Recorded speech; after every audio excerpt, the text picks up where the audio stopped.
Guys, how's it going? Thank you for stopping by. New video today, and it's about all the gossip about Omega releasing the new, not the new, but releasing the 321 again into the market. So, what do I think? Well, what do I think?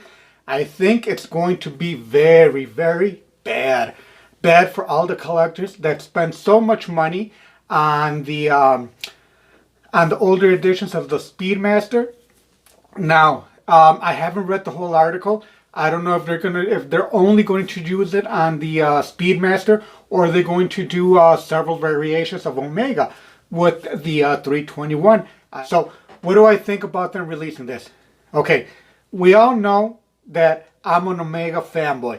I could say it, and I'm not ashamed. I've told you in other videos I will never ever speak badly about Omega. So, but in this case, I have to recognize that they're doing something very harmful for the collector. The vintage Speedmaster, what makes it collectible is that 321.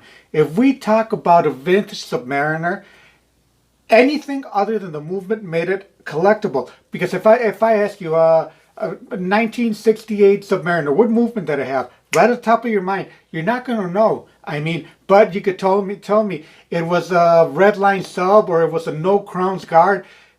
Rolex made their watches collectible from the outside. Omega made this watch collectible from the inside. And the 321, that's what made this particular model very collectible. We all know Omega, we all know its history. They're going to overproduce.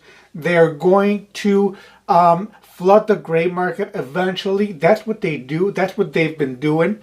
And that's their track record of making these watches and somehow getting released at a deep discount. And that's like a Breitling move.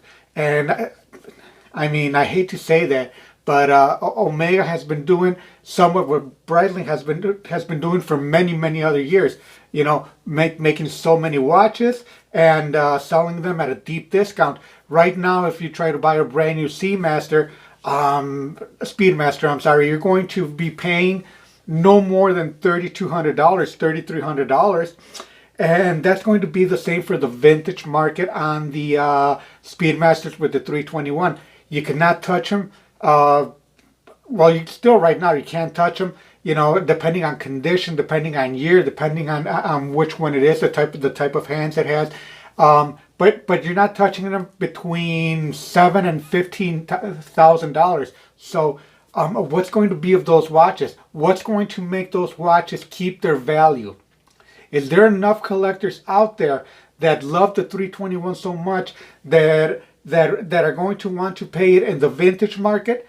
That like if you ask me, I would go for a brand new one, because if I could get a brand new one with a 321 for, I don't know, at a discount at $4,000, $5,000, I'm going to go for that. 2 years ago, they came out with the special edition Speedmaster and the Railmaster. They came out in a special edition in a box. I don't know if they discounted the box, but the individual pieces that are being sold are heavily discounted now at this point. What's going to keep them from doing the same thing to the new models coming out with the 321 and just destroying the legacy and not having any more collectability in there? And it's almost a sure thing that it will be overproduced. So what do you guys think? This is only my opinion, and I'm reading on Instagram. I'm reading in other forums, and people that collect these watches, they're not happy. You know, I know, Houdenki said, "Array, they're making the 321 again."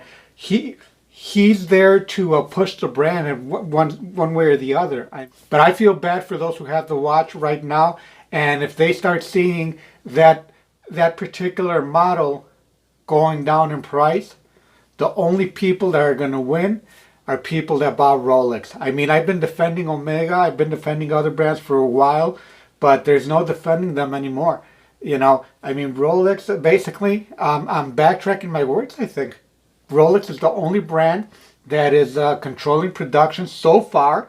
Rolex is the only brand that's maintaining value, and And Rolex is the only brand right now that I think it's doing it right. Am I saying that? I think I am. But guys, what do you think? What's your opinion? What are you going to do if you have a vintage a Speedmaster with a 321? Are are you going to put it up for sale? Are you going to hang on to it and see what the market does?